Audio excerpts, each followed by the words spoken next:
Assalamualaikum warahmatullahi wabarakatuh. Halo pemirsa, Anda kembali menyaksikan Bincang Lifestyle. Kali ini bersama saya Nur Harisyah Pratiwi. Kalau kita berbicara mengenai kehidupan sehari-hari, baik itu mulai dari berjumpa dengan orang ataupun mungkin di dalam kehidupan pribadi kita ya, kita memiliki emosi, kita mempunyai sebuah masalah dan ataupun juga berinteraksi dengan orang-orang dan juga lingkungan di sekitar kita, itu tentu erat sekali kaitannya dengan psikologi. Nah, ini mungkin yang masih banyak yang belum dipahami juga, ternyata dalam suatu kehidupan ilmu tentang psikologi ini, ilmu psikologi ini sangat-sangat penting dan juga berpengaruh bagaimana kita bisa memahami diri kita sendiri, bagaimana kita supaya bisa keluar dari sebuah masalah, dan juga ternyata dalam ilmu psikologi ini juga banyak sekali macam-macamnya atau jenis-jenisnya. Hari ini akan kita bahas lebih lanjut dalam Bincang Lifestyle seperti apa psikologi dalam kehidupan. Bersama narasumber saya yang sudah hadir di studio TVRI, saya akan sapa yang pertama ada Mbak Reni Permataria, psikolog yang juga sekaligus merupakan sekretaris HIMSI Sumatera Selatan. Assalamualaikum Mbak Reni. Waalaikumsalam Mbak Apa Caca. kabar Mbak? Alhamdulillah sehat. Alhamdulillah sehat. Sehat selalu juga ya? Sehat juga Alhamdulillah. Senang banget ini bisa ketemu sama Mbak Reni kali ini. Dan Mbak Reni ini juga nggak sendiri ya. Saya juga sudah kehadiran Mas A. Rizky Kurniawan, psikolog, anggota HIMSI Sumsel. Halo, Assalamualaikum Mas Rizky. Waalaikumsalam. Sehat juga ya Mas? Alhamdulillah sehat Mbak. Wah, luar biasa. Saya ini di tengah kesibukannya masing-masing, hari ini kita bisa berbincang mengenai psikologi dalam kehidupan ya. Ini sangat menarik sekali, apalagi kalau berbicara mengenai kehidupan kita sehari-hari, itu pasti ilmu psikologi itu kan sangat berpengaruh ya, atau mungkin juga pemirsa di rumah ini pasti tertarik sekali dengan psikologi dalam kehidupan itu seperti apa sih. Selengkapnya di Bincang Lifestyle, dan pemirsa di rumah juga bisa bergabung bersama kami melalui telepon interaktif di 0711 311 454. Baik, nah mungkin sebelum kita jauh gitu ya mengenal seperti apa sih sebenarnya macam-macam dari ilmu psikologi ini yang ada di kehidupan kita gitu ya. Tapi mungkin pemirsa di rumah juga harus tahu nih, kira-kira pentingnya kita mengetahui atau mengenal ilmu psikologi dalam kehidupan itu sebenarnya apa sih? Silahkan Mbak Reni. Baik, saya duluan ya. Iya. Okay, baik.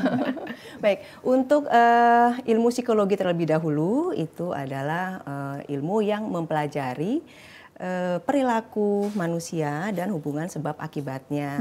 Nah, kalau ditanya seberapa penting, kenapa sangat penting dalam kehidupan kita keseharian, melalui ilmu psikologi kita dapat memahami karakter yang beragam ya Mbak Caca. Karakter kita masing-masing beraneka ragam, dan yang diharapkan setelah kita memahami karakter individu yang beragam, diharapkan pula kita dapat memperlakukan mereka dengan baik atau dengan tepat, seperti itu. Terlebih dahulu kita memahami diri sendiri dulu. Betul. Karena kita memiliki kelebihan dan kekurangan masing-masing. Dengan kita mampu meminimalisir istilahnya kekurangan yang ada pada kita, mungkin sikap, sifat, pengendalian emosional, cara berpikir, itu kita bisa menjadi pribadi yang lebih baik diharapkan lagi. Seperti itu. Dan untuk memahami orang lain, keterkaitannya adalah kita dapat memperlakukan dengan tepat. Misalnya kita memiliki, ya yang dekat aja deh, saudara kandung, ya karena karakter pasti berbeda. Kembar sekalipun pasti ada perbedaan karakternya ya. Mungkin saudara kita yang kalau terkait karakter ya, mungkin dengan cenderung introvert atau ekstrovert gitu, cenderung introvert yang kalem, yang nggak ada salahnya nih dengan karakternya seperti itu ya. Cenderung introvert itu yang lebih kalem, untuk sosialisasinya butuh waktu. Punya teman nggak? Ya punya, tapi memang yang sefrekuensi kalau istilah anak sekarang. Kalau yang cenderung ekstrovert yang lebih aktif ya istilahnya, dan cepat sekali untuk beradaptasi. Nah kalau kita yang cenderungnya dan juga ada ambivert di keduanya. Mungkin misalkan kalau saya nih yang cenderungnya ekstrovert ya, walaupun seseorang yang ekstrovert juga kadang-kala butuh sendiri juga ya Mas Rizky ya. Nah mungkin misalkan saudara saya Mas Rizky nih, atau kita 3 saudara, Mas Rizky yang lebih cenderung tertutup. Jadi kita dapat lebih bijak dalam bagaimana memperlakukan saudara kita. Mungkin lebih sensitif emosional, jadi kita tidak frontal mungkin untuk memberikan masukan, kritikan lah istilahnya. Nah, terkait dengan memahami diri sendiri tadi yang di awal, mungkin kalau saya jadi Mas Rizky nih, dengan saya menyadari kekurangan diri saya, kok saya selalu dengan proses tumbuh kembang kok saya karakternya kok sensitif emosional ya. Ini kan bisa menghambat saya nih dalam sosial gitu, dalam kehidupan sosial. Kalau kita memahami ada alarmnya gitu bunyi, nah itu yang bisa kita untuk meminimalisir dan berharap tidak menjadi hambatan ke depannya. Seperti itu Mbak Caca. Oke, jadi di sini pentingnya itu tidak hanya mungkin kita memahami orang lain ya langsung, tapi kita sejauh mana kita bisa memahami diri sendiri dulu gitu kan. Kalau kita tidak mengenal diri sendiri, ya susah juga kita mau beraktivitas, apalagi mau berinteraksi dengan orang lain tentunya kan. Nah ini mungkin juga saya akan ke Mas Rizky nih, kalau melihat ini kan tadi artinya di kehidupan sehari-hari, ilmu psikologi ini sangat penting dan juga sangat dibutuhkan. Apa yang akan terjadi ketika seseorang ini cuek dan juga mungkin tidak peduli, saya tidak peduli dengan keadaan ini gitu ya, dengan psikologi saya, dengan psikologi orang-orang di sekitar saya, itu apa yang terjadi sebenarnya ke depannya gitu Mas Rizky? Iya, kalau berbicara dampaknya ya berarti Mbak ya, ketika kita tidak sesuai dengan ekspektasi dari orang lain itu tentunya memiliki dampak-dampak atau respon-respon yang mungkin tidak tepat kayak gitu. Nah sehingga membuat dari diri kita sendiri itu tidak dapat memperlakukan dia dengan baik kayak gitu. Artinya apa? Ketika kita bisa memahami diri kita sendiri, kita juga akan lebih mudah untuk memahami orang lain kayak gitu. Begitu Mbak Caca. Oke, jadi artinya di dalam kehidupan itu kan sangat kompleks ya. Kita tidak hanya hidup di diri kita sendiri, dengan diri kita sendiri saja, tapi juga pasti bertemu dengan orang-orang lain. Iya, betul. Dan di sini mungkin yang terkadang, ini nih yang menarik juga, terkadang kita punya masalah terhadap diri kita sendiri, ada juga masalah dengan orang lain gitu. Nah di sini psikologi sebenarnya berperan penting ya, khususnya dalam menyelesaikan sebuah permasalahan. Nah sebenarnya seperti apa sih peran utamanya dalam psikologi dalam menyelesaikan sebuah permasalahan gitu? Silakan Mas Rizky. Iya. Peran dalam menyelesaikan permasalahan dari seorang psikolog itu tentu ada banyak perannya ya. Misalnya ada di peran sebagai psikolog klinis kayak gitu ya. Nah kita kan tentu ada beberapa pasien misalnya yang mengalami gangguan psikologis kayak gitu. Nah tentu ketika ada pasien yang mengalami gangguan psikologis, disitulah seorang psikolog klinis memberikan perannya melalui berbagai metode atau cara. Misalnya melalui observasi secara klinis, wawancara klinis, dan melalui tes psikologi. Nah selain itu, psikolog klinis juga biasanya akan memberikan suatu intervensi Mbak. Jadi intervensi atau psikoterapi yang tepat untuk menangani klien itu sendiri kayak gitu. Misalnya nih beberapa kasus, misalnya ada klien atau pasien yang mengalami depresi kayak gitu. Nah tentu kita seorang psikolog klinis tidak hanya biasanya pasien itu datang, saya itu mengalami depresi gitu, saya itu mengalami bipolar. Loh dari mana gitu loh Mbak? Itu yang banyak terjadi ya sebenarnya ya, diagnosa sendiri gitu. Diagnos jadinya. Nah saya tanya misalnya sama klien saya, Mbak atau Masnya itu tahu dari mana gitu? Oh saya taunya dari internet, katanya saya baca-baca internet dan ternyata sama semua ke saya kayak gitu ciri-cirinya gitu. Padahal tidak semudah itu dalam menegakkan suatu diagnosis kayak gitu ya, atau permasalahan psikologis pada individu itu sendiri kayak gitu ya. Nah, seorang psikolog klinis tentunya menggunakan berbagai cara metode untuk menegakkan diagnosis itu dan tidak bisa dilakukan satu kali pertemuan saja kayak gitu ya. Nah, tentunya untuk intervensi atau psikoterapinya itu menyesuaikan dengan permasalahan psikologis pada klien itu sendiri kayak gitu. Misalnya nih pasiennya ini misalnya memiliki overthinking yang berlebihan kayak gitu ya. Mungkin pikiran negatif yang berlebihan. Nah, bagaimana caranya ini agar si klien ini bisa memiliki dari pikiran negatif menjadi pikiran positif kayak gitu. Nah, tentunya ini punya tekniknya, misalnya menggunakan teknik CBT misalnya ya, Cognitive Behavior Therapy kayak gitu. Jadi memang prosesnya panjang untuk mendiagnosa dan melakukan intervensi atau penanganan psikoterapi pada klien kayak gitu. Oke, jadi apa namanya, ada terapi-terapinya Iya, tentu kan ya. betul. Jadi bukan yang instan, mudah dengan ya udah apa namanya, kita self diagnose aja gitu ya dengan modal handphone, terus juga mungkin bisa lihat-lihat dari internet, oh kok ini ciri-cirinya sama kayak saya semua, jangan-jangan saya emang lagi ini nih segala macam gitu ya. Itu yang berbahaya sebenarnya. Iya. Nah, ini masalah self diagnose ini juga ini sebenarnya bisa jadi juga sebenarnya apa ya, memperparah kondisi psikologi seseorang ya, Mbak Reni ya? Iya Mbak Caca, termindset ya istilahnya ya.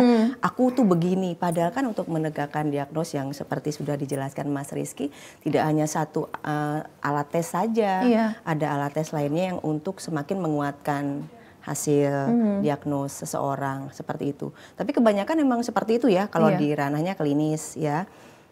Makanya sangat berhati-hati untuk kita dari 10 item kita kena 8 gitu misalkan. Wah ini kayaknya bener nih. Nah, sudah langsung memindsetkan itu akan berpengaruh. Karena kan dari pikiran turun ke emosi, turun ke perilaku. Jadi ada 3 nih sambungannya, dampaknya. Kalau pikiran kita yang mudah dipahami ya. Kalau pikiran kita misalkan kita yang apa ya, merasa diri kita ada sesuatu lah atau bipolar atau apa gitu ya, yang mood swing atau apa gitu, kan menjadi cemas kitanya, ya menjadi cemas, larinya kan ke emosi. Betul. Kita nggak bisa konsentrasi mungkin dalam pekerjaan atau produktif kita menurun seperti itu. Dampaknya lagi ke perilaku gitu. Yang biasanya ceria, ini kok kayaknya adem ayem aja, diem ada apa ya? Kan gitu ya, yang biasanya nyenyes cerewet, kok sekarang kayaknya kalem Tiba-tiba aja. diem gitu. Tiba-tiba diem, kok kalem ya? Ini kenapa gitu ya? Lelah secara emosional atau apa, seperti itu. Jadi sangat hati-hati. Nah kalau misalkan kita geser ke ranah psikologi industri gitu ya Mbak ya, misalkan kalau tadi kan kayak butuh ada sesuatu yang something lah kita ke tenaga profesional. Kalau misalkan kita ada di sebagai seorang karyawan yang ada HRD-nya psikolog di sana dan HRD-nya melihat atau mengetahui salah satu stafnya di sana atau sumber daya manusianya di sana ada yang mungkin menurun secara produktifnya, konsentrasinya, itu juga bisa untuk diberikan rujukan untuk mungkin ada pemetaan mungkin atau konsultasi, konseling seperti itu untuk dilihat apa nih yang menjadi penyebabnya dan agar produktivitasnya kembali menjadi lebih baik atau baik seperti semula, seperti itu. Oke, nah kalau berbicara mengenai produktivitas ini kan biasanya berkaitan juga dengan emosi ya, emosinya seseorang, apalagi ketika mungkin entah pada saat satu momen itu mengalami suatu tekanan dan lain sebagainya. Nah, di sini peran dari psikologi sendiri itu seperti apa nih Mbak, khususnya untuk mengelola emosi gitu kan ya, karena terkadang kan mungkin dari berbagai permasalahan terlalu banyak menumpuk, akhirnya kita nggak tahu suatu saat jadi meledak dan itu yang kita lihat sekarang banyak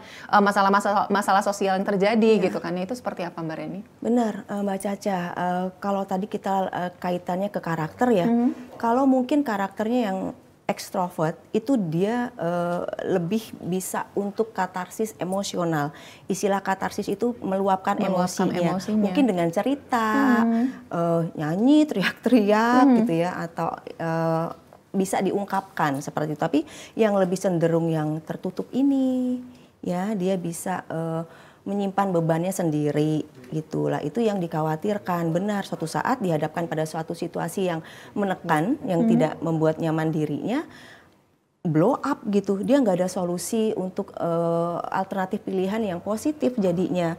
Yang lebih sering sekarang yang terjadi kalau yang anak-anak remaja ya, tapi juga ada yang sudah dewasa, self harm seperti itu.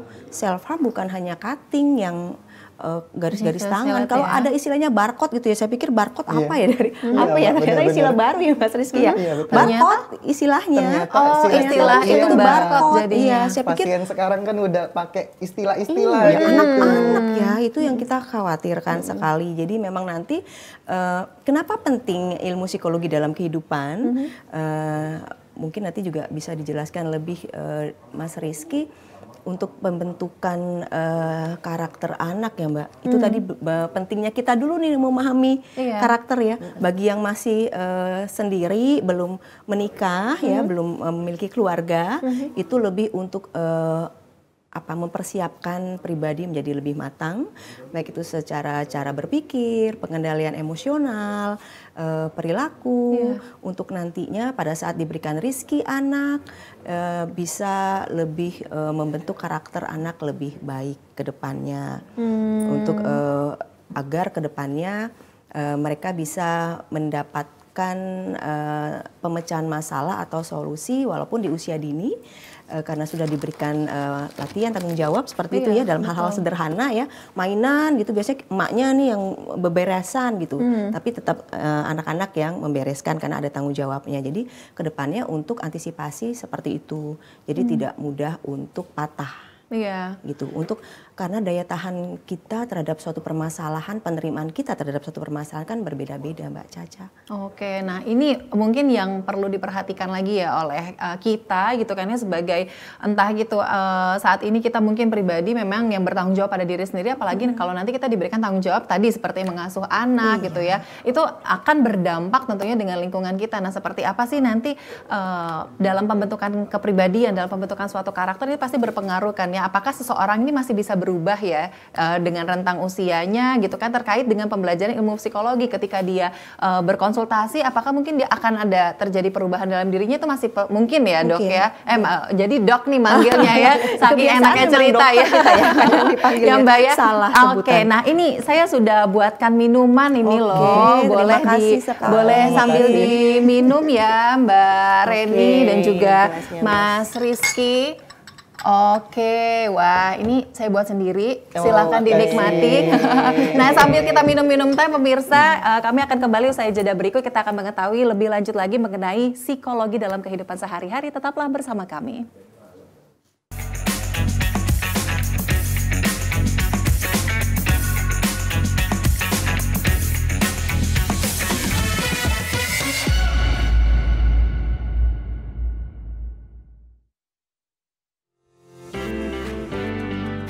Oi Mang, cak mano, milu larket ini.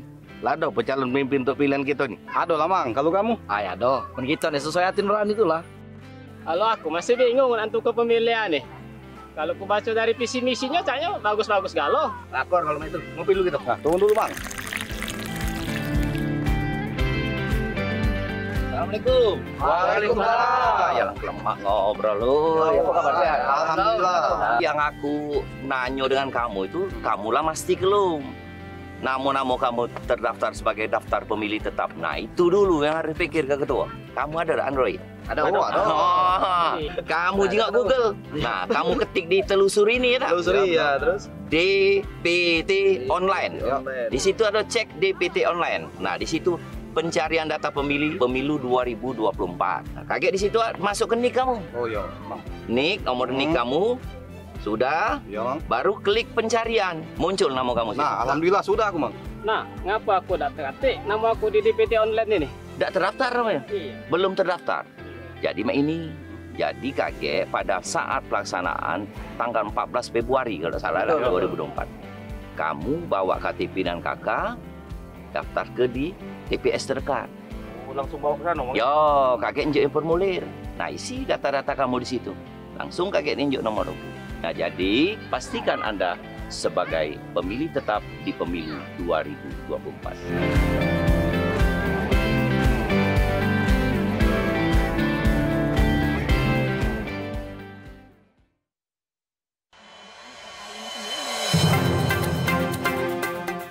Banyak sekali teknologi berbasis kecerdasan buatan yang bisa kita manfaatkan. Menyajikan isu-isu aktual, sosialisasi kebijakan yang menyangkut kepentingan publik. Artinya memberikan ruang kepada peserta didik untuk berkembang sesuai dengan keinginan mereka, sesuai dengan passion mereka, bakat dan minat mereka. Semuanya bisa Anda simak dalam dialog suara Sriwijaya. Setiap orang mempunyai kesempatan ya untuk berpartisipasi dalam politik atau menjadi pengurus politik. Dengan menghadirkan narasumber yang berkompeten dari kalangan akademisi, tokoh masyarakat, maupun birokrasi. Pencegahan dilakukan dengan cara mendeteksi potensi-potensi korupsi, dan kemudian dari deteksi itu maka akan terlihat hal-hal apa yang perlu dilakukan perbaikan. Suara Sriwijaya, setiap hari Selasa, Rabu, pukul 14 waktu Indonesia Barat. Hanya di TVRI Sumatera Selatan.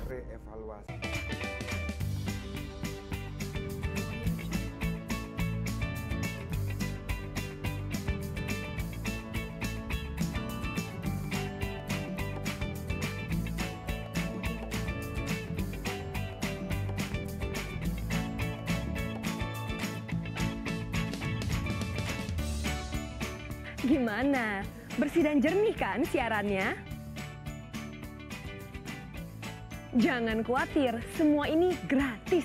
Tidak perlu beli kuota internet dan nggak perlu biaya berlangganan. Bagi kamu yang masih menggunakan TV analog, cukup dengan satu langkah mudah. Untuk televisi yang sudah siap digital, cukup scan ulang siaran TV kamu untuk menangkap siaran TV digital. Banyak pilihan programnya, bersih gambarnya, jernih suaranya, dan canggih teknologinya. Ayo, kita beralih ke siaran televisi digital.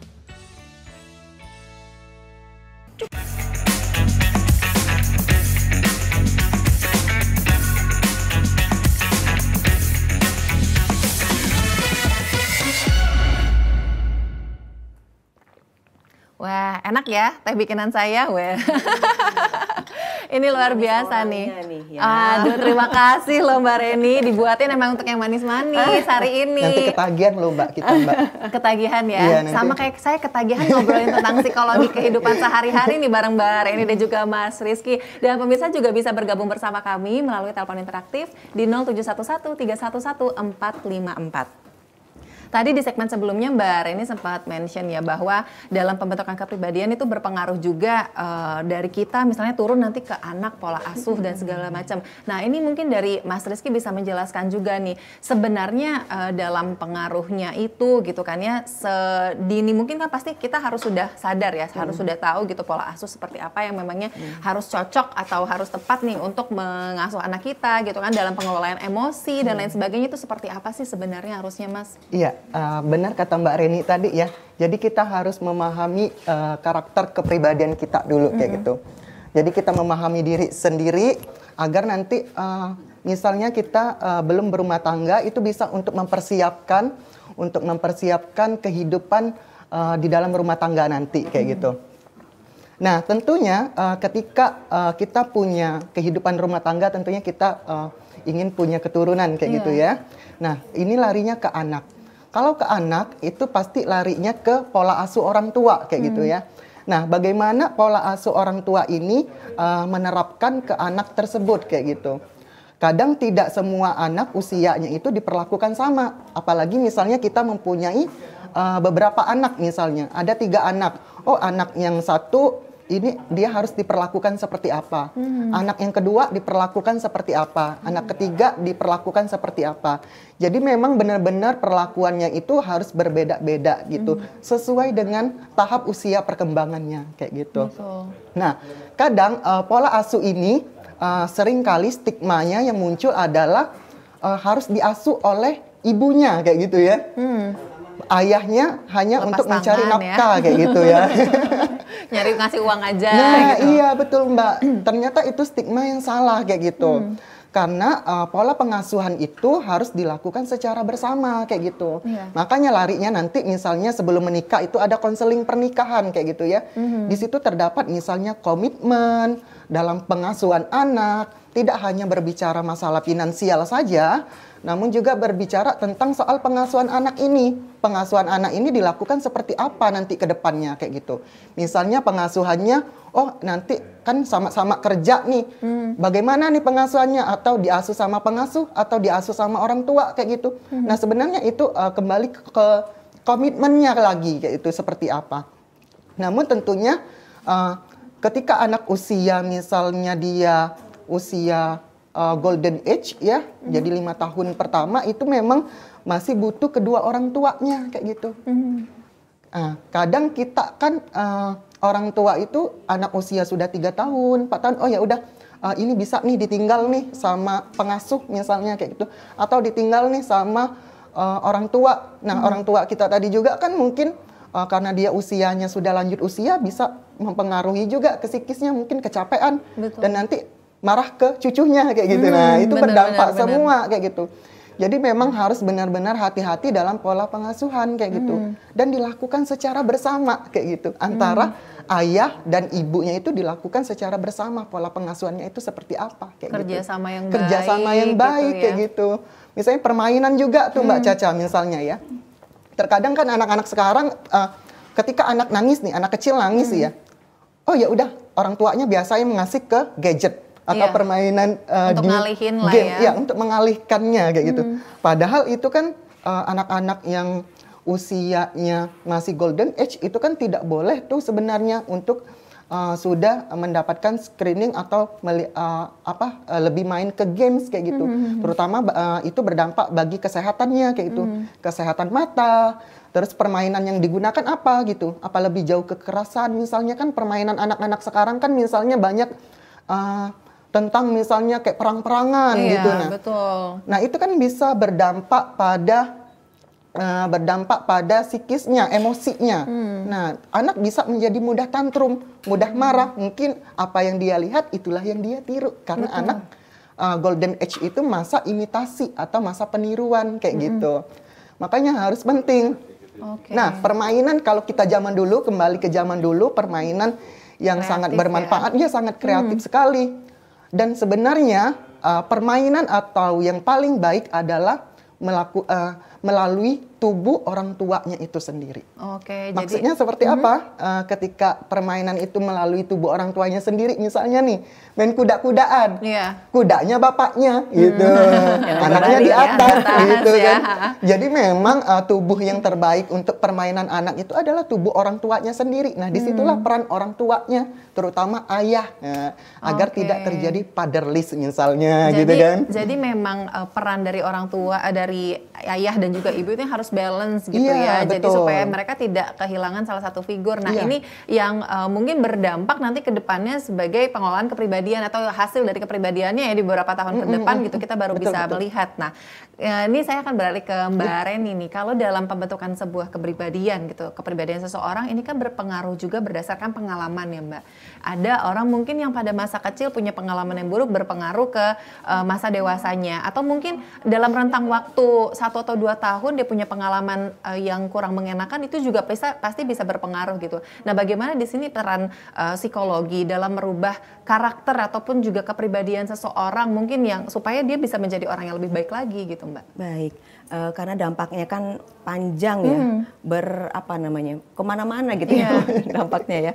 Ya betul, pada saat kita akan memiliki satu keluarga yang baru, istilah yang sudah sering kita dengar adalah kita sembuhkan dulu luka batin kita. Agar beban-beban kita yang di sini tidak mempengaruhi untuk langkah kita selanjutnya. Seperti itu. Kita menerima dulu permasalahan yang menjadi mungkin ada traumanya, kekecewaan, luka berdarah-darah, putus asa, itu yang lebih dulu kita terima untuk kita lepaskan. Bisa dengan berbagai metode relaksasi, meditasi, atau atur nafas sambil memberikan afirmasi positif ke pikiran kita. Tidak lagi kita untuk menyalahkan diri sendiri. Nah, insya Allah ke depannya kalau sudah kita mampu untuk menerima itu semua, kita bisa lebih ringan untuk ke depannya, Mbak Caca. Jadi apa yang sudah kita terima yang tidak mengenakan itu tidak kita turunkan.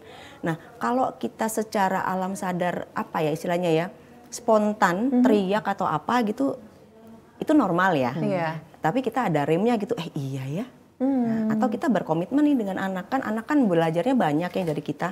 Walaupun anak mungkin belum ngerti nih ya, usia 0 sampai 1 tahun pun mungkin ya belum ada pemahaman ya. Betul. Tapi mungkin anak baru bisa mendengar pun belum bisa untuk verbal. Tapi kalau dia mendengar dia sudah merekam sebenarnya ya. Cara kita berbicara, cara kita bersentuhan fisik dengan lembut. Ya, bagaimana anak untuk setelah bisa kemampuan komunikasinya baik, kita berharap anak ngomongnya baik-baik. Kalau kita tuh istilahnya kalau ngomong kasar gitu serumah, teriak. Kan pasti jadi contoh ya. Pastinya kan dia juga akan Benar. seperti itu. Jangan lupa bahwa orang tua, support system, kakek, nenek, om baik akas, oma opa gitu ya, nyai, mbak pengasuh sekalipun itu adalah arsitek bagi anak-anak kita.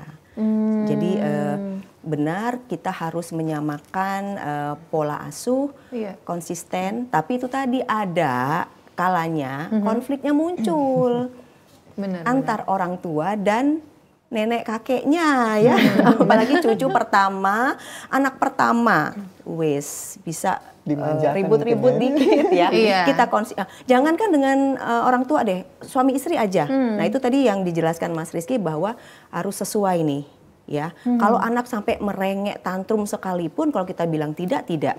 Karena kita juga memberikan pelajaran bahwa dia juga harus memiliki belajar berkomitmen dari sejak dini, belajar bertanggung jawab, belajar sabar. Tidak semua harus diiyakan, terpenuhi seperti itu. Jadi memang pola didik, pola asuh itu berpengaruh juga dari karakter orang tuanya juga sebenarnya ya, sebelum-sebelumnya pas saja yang diterima oleh orang tua, dan nanti jangan sampai yang buruk-buruk itu bisa diturunkan juga ke anak gitu kan. Harapannya anak bisa lebih baik tentunya gitu kan ya, karena tadi kalau misalnya kita melihat seperti yang disampaikan oleh Mas Rizky, kalau berbicara mengenai anak itu sendiri juga adalah peniru yang baik ya, apalagi melihat sosok orang tuanya itu seperti apa. Nah ini kalau kita berbicara mengenai psikologi dalam kehidupan, ternyata ilmu psikologi itu ada banyak macamnya ya. Ada banyak macamnya gitu kan ya, mulai dari mungkin yang kita biasa ketemu ada ilmu tentang psikologi sosial dan lain sebagainya ya. Nah nanti akan kita bahas lebih lanjut mengenai macam-macam ataupun jenis-jenis ilmu psikologi dalam kehidupan kita sehari-hari. Namun usai jeda berikut tetaplah bersama kami.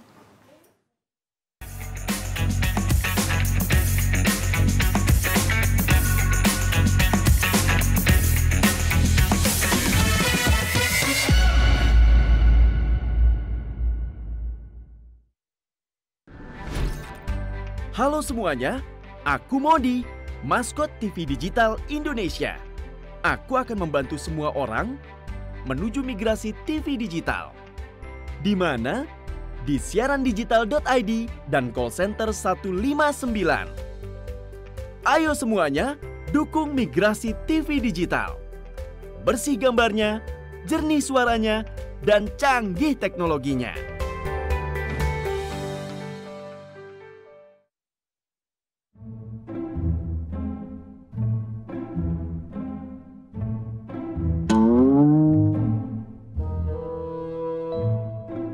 Wah, kopi susu wak si kau wak. Banyak ke susunya wak. Tenang weh, gak aku bayar.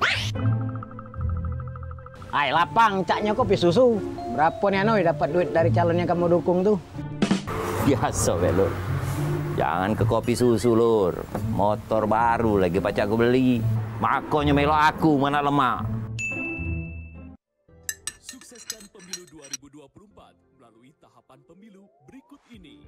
Masa kampanye tanggal 28 November 2023 hingga 10 Februari 2024. Masa tenang tanggal 11 hingga 13 Februari 2024. Nak kemana? Pemungutan suara. Nak kelebu apa? Nonton itu nah TV. Pemilu lah, tak lama lagi. Jangan basing-basing bae nak milih. Mentang-mentang ada duitnya. Tak taunya kalau lah jadi pemimpin, kita yang saro. Nah, jadi cak mano? Ah, sudah sini. Ayo sini. Kamu berdua tuh sini dulu. Makanya kita tuh jangan tergiur dengan politik uang. Mari kita cerdas dalam memilih. Ingat tanggalnya dan gunakan hak suaramu.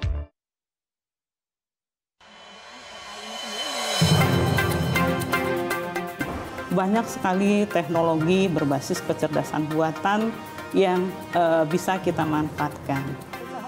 Menyajikan isu-isu aktual, sosialisasi kebijakan yang menyangkut kepentingan publik. Artinya memberikan ruang kepada peserta didik untuk berkembang sesuai dengan keinginan mereka, sesuai dengan fashion mereka, bakat dan minat mereka. Semuanya bisa Anda simak dalam dialog suara Sriwijaya. Setiap orang mempunyai kesempatan ya untuk berpartisipasi dalam politik atau menjadi pengurus politik. Dengan menghadirkan narasumber yang berkompeten dari kalangan akademisi, tokoh masyarakat, maupun birokrasi. Pencegahan dilakukan dengan cara mendeteksi potensi-potensi korupsi, dan kemudian dari deteksi itu maka akan terlihat hal-hal apa yang perlu dilakukan perbaikan. Suara Sriwijaya, setiap hari Selasa, Rabu, pukul 14 waktu Indonesia Barat. Hanya di TVRI Sumatera Selatan.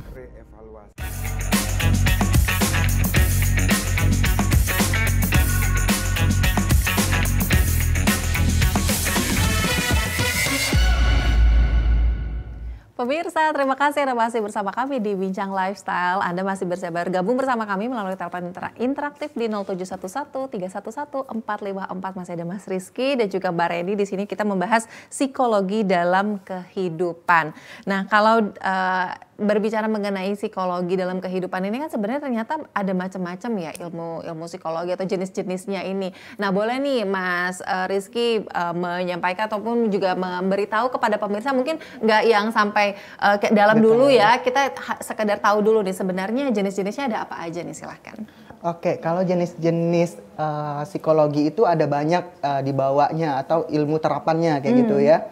Misalnya ada psikologi klinis kayak gitu, seperti saya sama Mbak Reni ya, mungkin lebih minatnya sebagai seorang psikolog klinis kayak gitu, sesuai dengan pendidikan dan proses belajar yang kita lalui kayak gitu. Kalau psikologi klinis mungkin itu mempelajari tentang proses mental pada manusia, yang merupakan biasanya permasalahan-permasalahan psikologis yang muncul pada klien kayak gitu. Misalnya berbagai kasus, misalnya sudah dijelaskan sebelumnya, misalnya kayak kasus-kasus stres, depresi, anxiety atau kecemasan misalnya. Ada juga misalnya kasus-kasus psikotik ya, mungkin seperti schizophrenia kayak gitu ya. Mbak Caca misalnya dia udah muncul halusinasi kayak gitu. Halusinasi auditory misalnya atau halusinasi visual. Nah, ditahan dulu ya Mas Rizky, kita angkat dulu telepon masuk. Halo, Assalamualaikum. Bincang Lifestyle. Iya, Bincang Lifestyle TVRI Sumatera Selatan, dengan siapa di mana? Dari Ibu Rani di Palembang. Baik, Ibu Rani, silakan pertanyaannya Ibu Rani. Iya, dengan Ibu psikolog atau Bapak boleh. Gini Bu, anak-anak sekarang ini kelihatannya kan usia 2 tahun, apa kesibukan mamanya atau kurang monitor segala macam, supaya nggak repot dikasih HP, main sendiri. Bagaimana psikologi nanti anak itu di usia-usianya ke depan Bu? Karena kan dia dilingkupin dengan dunianya sendiri, main HP tanpa pengenalan yang lain. Nah, yang keduanya, anak-anak sekolah sekarang kalau belajar nggak ngerti, buka Google. Masalahnya penyelesaiannya di sana. Kalau kita dulu, zaman dulu, bagaimana kita cinta untuk membaca. Nah, gimana itu Bu, untuk supaya anak-anak itu nggak ke Google tapi cinta buku juga. Walaupun di sekolah mungkin kurang juga sih diajarin untuk cinta baca bukunya. Itu aja Ibu, terima kasih. Iya, baik, terima kasih Ibu Rani. Tadi ada 2 pertanyaan ya, mungkin ke Mbak Reni dulu nih. Pertanyaan yang pertama tadi pola asuh ya, balik lagi ya, karena anak 2 tahun kadang orang tua ini bilang mungkin ya, jangan main handphone terus, tapi orang tuanya ngasih contoh main handphone gitu ya. Itu kan sama aja bohong. Nah, silakan gimana itu Mbak Reni? Baik, terima kasih Ibu Rani atas pertanyaannya, mewakili dari pemirsa. Untuk pertanyaan pertama, saya bantu menjawab terkait dengan pemakaian gadget ya, apalagi dengan anak-anak kita yang berusia masih dini 2 tahun, yang kita harapkan adalah dengan kita memberikan gadget ini, kita tidak memiliki PR ke depan gitu ya. Nggak ada permasalahan gitu ke depannya. Ada baiknya kita memberikan gadget tapi dengan batasan waktu mungkin, dan kita saring nih apa yang dibutuhkan, karena kan untuk permainan gadget juga ada koordinasi ya, visual motorik seperti itu, dan ada juga pembelajaran warna di sana. Tapi yang kita pahami bahwa kalau terlalu lama nanti juga gerak tangannya, jarinya atau cahayanya juga mempengaruhi, dan posisi juga ini juga akan sakit seperti itu.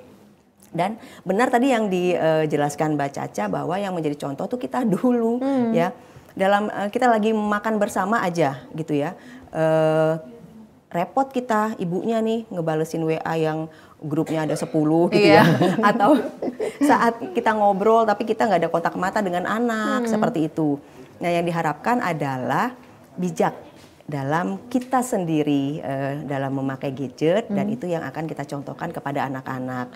Konsisten, karena kalau dari awal kita konsisten dan kita melakukan kayak tadi nih, anak udah diajarkan untuk komitmen, ada janjian ya, atau kita anak belum mengerti sekalipun nggak apa-apa Ibu, dengan kita melihat jam, jadi dia juga belajar arah jam, angka ya. Misalkan ini jam 2, jarum panjangnya di angka 12. Kakak boleh main 10 menit saja ya, nanti jarum panjangnya muternya ke kanan tuh ke angka 2 gitu. 10 menit itu ya gitu. Jadi kan dia juga di pembelajaran itu. Dan konsistennya di sana. Jadi kalau anak sudah diberikan batasan waktu lebih awal, dia paham, dia sudah ada ngerti, oh saya hanya sebentar, jadi ada kata sebentar, jadi tidak ujuk-ujuk yang sudah ya terus diambil.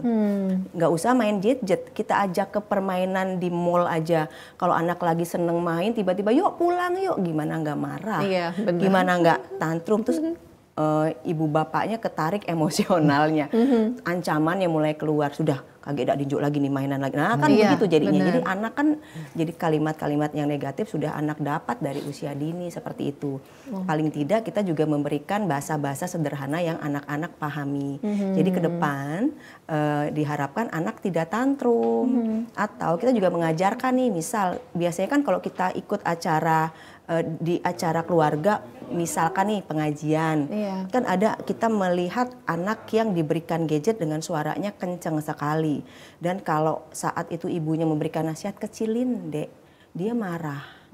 Nah kalau itu sudah diterapkan dari awal, sudah ada pembelajaran dari awal, insya Allah anak pasti ngikut. Oke, seperti itu. Jadi dibangun kebiasaan dari dulu gitu ya Pak ya. Jadi komunikasinya yang baik, dan orang tua juga harus bijak serta konsisten. Kalau bijak aja tapi nggak konsisten sama aja bohong ya. Mau tantrum pun Ibu Rani silahkan aja, dijauhkan nih yang bahaya. Bilang iya nggak apa-apa, kakak mau marah nggak apa-apa. Bunda tahu kakak pasti kesel nih gitu, tapi kan nanti mata kakak rusak loh, nanti pakai kacamata yang tebel loh, seperti itu. Atau bisa kita kasih pembelajaran yang memang ada kejadiannya, dampaknya untuk kebanyakan bermain gadget seperti itu. Oke, jadi diberi pemahaman gitu ya, gimana cara penyampaian ke anaknya supaya dia lebih memahami gitu ya. Oke, nah tadi pertanyaan yang kedua itu kalau kita melihat kebiasaan anak muda zaman sekarang, apa-apa mungkin serba instan karena semuanya udah ada di handphone ya, gampang tinggal ketik beberapa kata udah pasti keluar jawabannya. Nah, jadi kurang minat membacanya, gimana nih kalau Mas Rizky menanggapinya? Iya, kalau berkaitan dengan apa ya, anak zaman sekarang itu sudah zaman ini ya Mbak, Z ya, sudah Z ya, gitu. Tidak terlepas dari perkembangan teknologi gitu ya Mbak ya. Betul. Tentunya ketika tidak terlepas dengan teknologi ini, tentunya ada dua sisi, pasti ada sisi positif dan ada sisi negatifnya kayak gitu.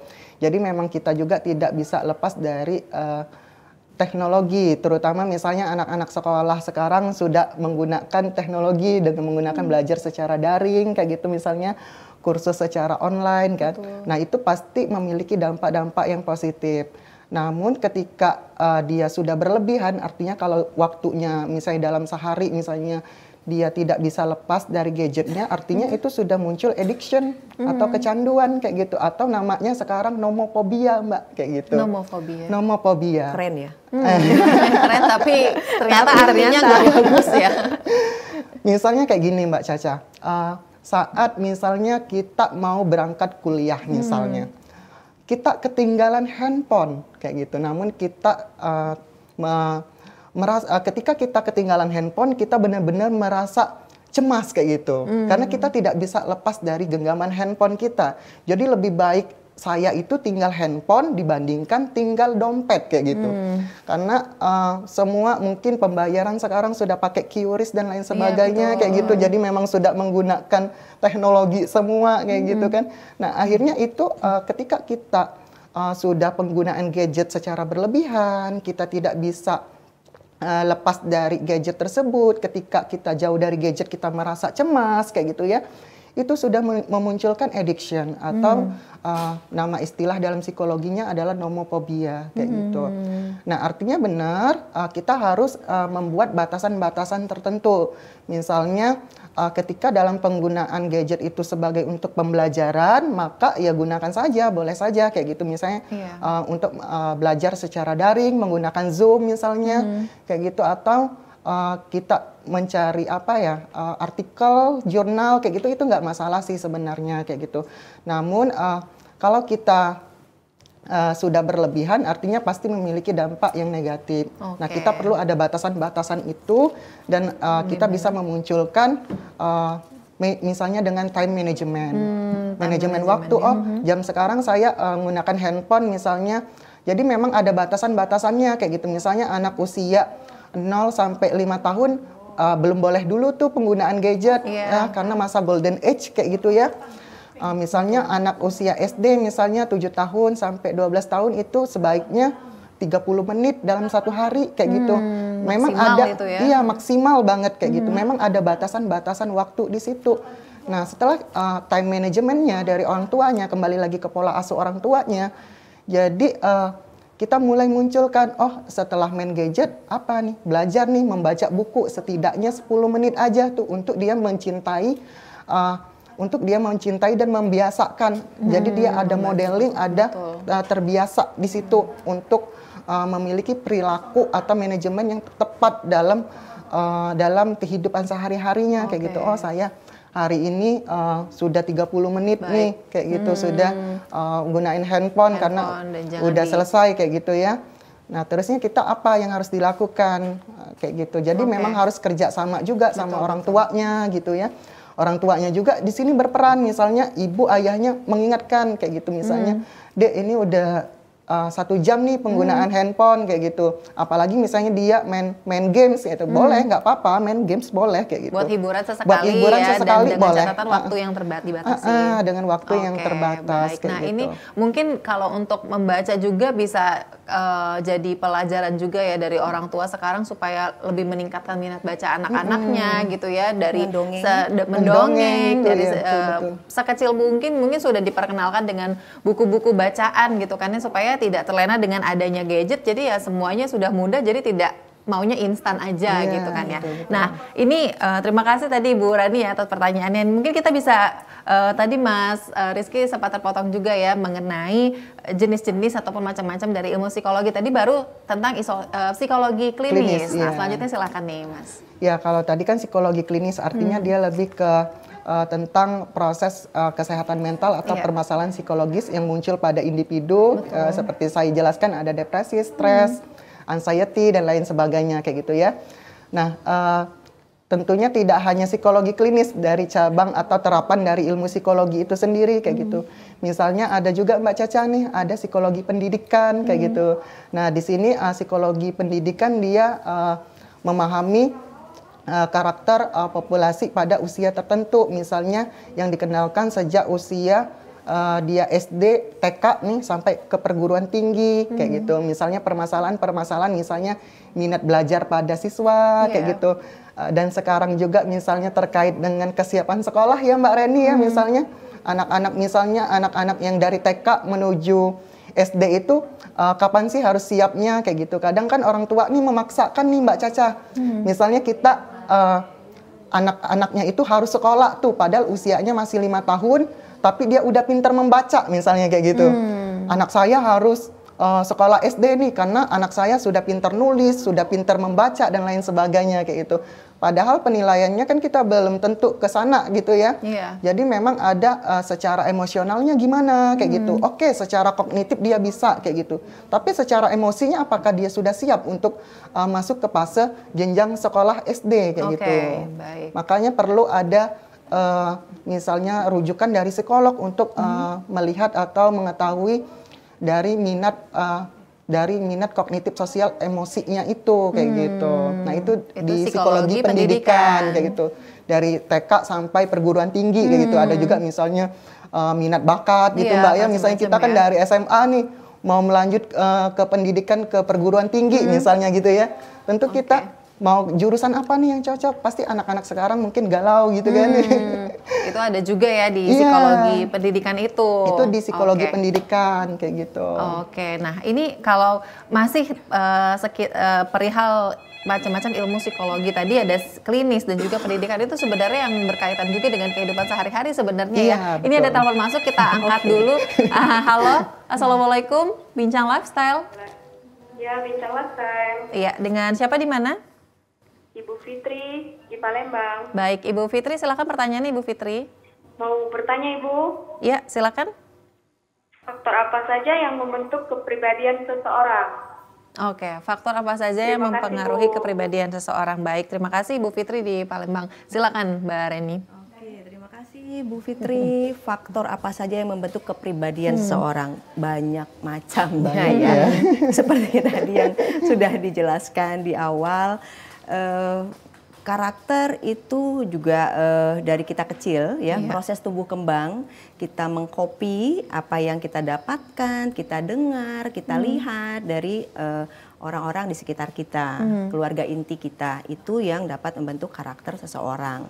Dan juga setelah berproses tumbuh kembang, mampu bersosialisasi, kita juga mendapatkan pengalaman untuk membentuk karakter kita di luar, seperti itu.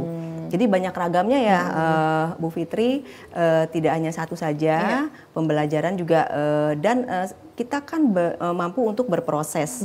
Ya. Kalau kita sadar, kita nih seorang keras kepala gitu, terus kita sadar nggak ada temennya gitu ya. Nah, terus kalau kita memahami diri sendiri dengan kekurangan kita bisa belajar untuk menjadi pribadi yang lebih baik, untuk dapat diterima juga lebih baik di kehidupan sosial seperti itu. Jadi kita tidak memiliki hambatan nih dalam bersosialisasi.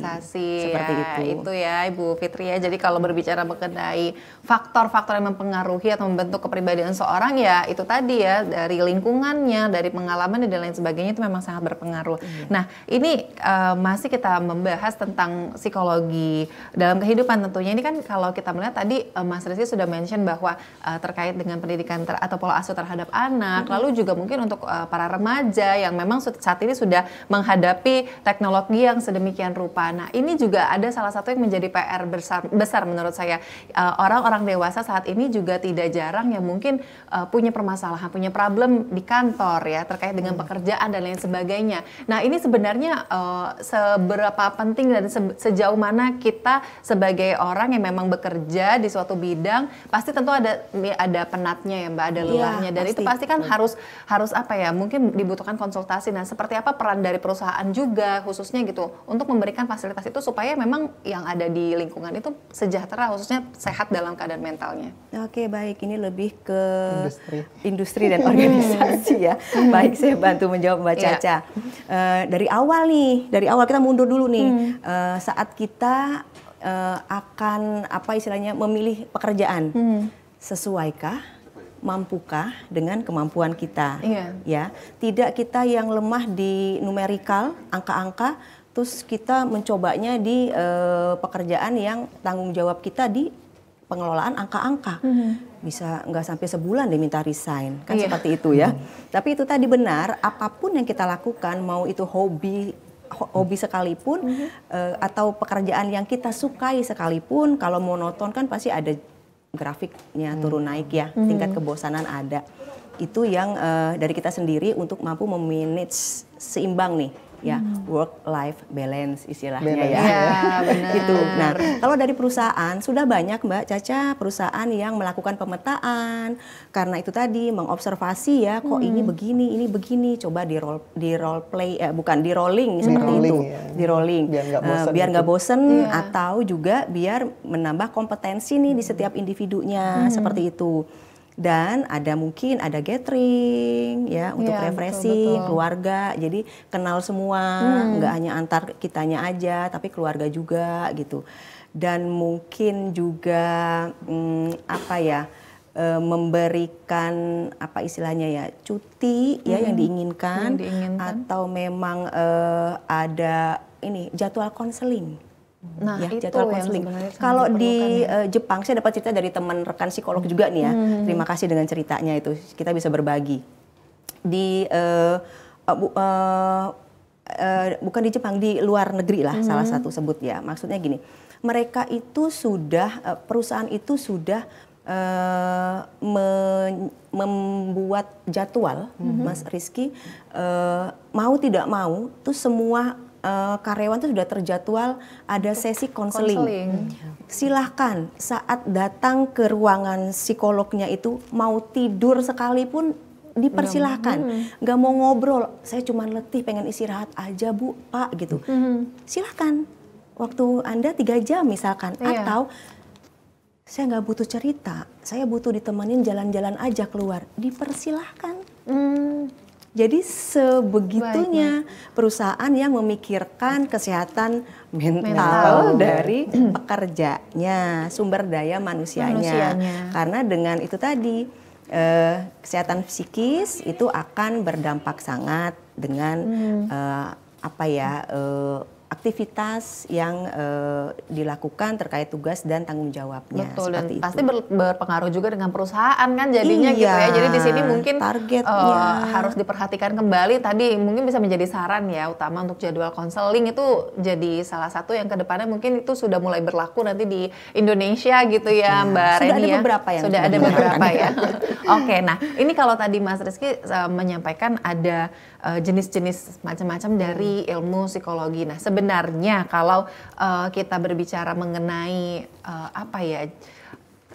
pekerjaan seperti itu, pekerjaan yang berkaitan dengan psikologi ini sendiri sebenarnya apa aja sih? Kan kita kadang berpikir semua psikolog itu sama aja ya, ternyata itu ada bidang-bidangnya ya Mas ya? Iya, kalau mengenai pekerjaan sebenarnya kalau di bidang psikologi itu sangat luas sekali Mbak Caca. Jadi intinya kayak gini, ketika ada manusia, di sana ada psikologi, kayak gitu. Jadi psikologi bisa masuk di ranah mana saja, kayak gitu ya. Namun tentu ada spesifikasinya tersendiri, kayak gitu ya Mbak Caca ya. Misalnya kalau kayak saya kan misalnya itu ranahnya lebih ke psikologi klinis tuh Mbak Caca. Artinya kita lebih pekerjaannya lebih ke ranah kesehatan misalnya, kayak gitu ya.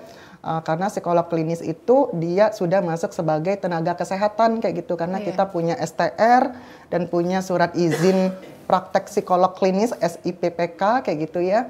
Nah di situ biasanya kita praktek misalnya di rumah sakit, misalnya sebagai seorang psikolog klinis kayak gitu. Dan kebetulan juga saya bekerja di rehabilitasi narkoba, itu sebagai seorang psikolog klinis juga. Jadi memang cakupannya sangat luas kayak gitu ya. Kalau saya juga S2 gitu ya, jadinya bisa masuk misalnya menjadi seorang dosen kayak gitu, dosen psikologi kayak gitu, itu di ranah psikologi klinis Mbak Caca. Nah kalau misalnya ranahnya di psikologi industri dan organisasi, dia misalnya menjadi seorang HRD kayak gitu, dia menjadi seorang psikolog namun di bidang human research-nya kayak itu, sumber daya manusianya kayak gitu, dia bisa. Itu ranah ke psikologi industri dan organisasi kayak gitu. Namun kalau misalnya dia masih sarjana psikologi itu belum bisa dikatakan psikolog Mbak Caca. Jadi dia masih ilmuwan psikologi. Jadi dia masih dikatakan ilmuwan psikologi bukan psikolog ya. Jadi mungkin ranahnya misalnya menjadi seorang konselor kayak gitu bisa. Misalnya konselor adiksi misalnya untuk mengatasi kecanduan. Atau dia menjadi seorang terapis anak bisa juga misalnya anak berkebutuhan khusus kayak gitu, tentu dia harus mengikuti pelatihan-pelatihan juga kayak gitu ya. Dia bisa menjadi guru BK gitu, bisa juga Mbak Jadi Caca. banyak ternyata bidang pekerjaan yang berkaitan dengan psikologi seperti itu ya. Selagi ada manusia, di situ ada psikologi. Ada psikologi. Nah, ini sebelum menutup perbincangan kita di Bincang Lifestyle mengenai psikologi dalam kehidupan nih. Kalau kita tarik benang merahnya gitu ya Mbak ya, terkait dengan psikologi dalam kehidupan, artinya setiap ada manusia itu artinya ada psikologi. Nah, di sini mungkin harapan ataupun apa ya yang ingin Mbak Reni sampaikan nih ke pemirsa di rumah, khususnya untuk pemirsa Bincang Lifestyle ini supaya lebih memahami dan punya rasa ingin tahu lebih jauh lagi mengenai psikologi khususnya dalam kehidupan sehari-hari. Silahkan. Baik, kalau untuk mempelajari psikologi itu bisa ada bukunya ya, atau pengalaman peristiwa yang menjadikan pengalaman itu sangat berharga ya. Untuk kedepannya kita tidak akan mengulang hal yang sama seperti itu, dan apapun yang menjadi pengalaman yang tidak mengenakan itu tetap kita bersyukur karena itu akan menjadi pelajaran yang berharga, dan kita bisa berbagi Mbak Caca apabila ada rekan-rekan, teman, saudara yang pernah seperti kita bisa lebih empati dan memberikan apa istilahnya pemecahan masalah seperti apa, tapi lebih ke kita lebih memahami diri kita sendiri dulu untuk bisa memperlakukan orang lain dengan tepat seperti itu. Oke, luar biasa sekali ya berbicara kita mengenai psikologi dalam kehidupan. Sekali lagi terima kasih Mbak Reni dan juga Mas Rizky atas ilmunya, luar biasa sekali, insight yang baru ya terkait dengan psikologi. Ternyata ilmu psikologi itu ada banyak, tidak hanya satu bidang saja, dan ini yang semoga pemirsa di rumah juga bisa semakin tertarik lagi ya khususnya di bidang psikologi dalam kehidupan kita sehari-hari. Dan inilah akhir perbincangan kita di Bincang Lifestyle TVRI Sumatera Selatan. Akhir kata saya Nur Harisya Pratiwi pamit. Wassalamualaikum warahmatullahi wabarakatuh. Sampai jumpa.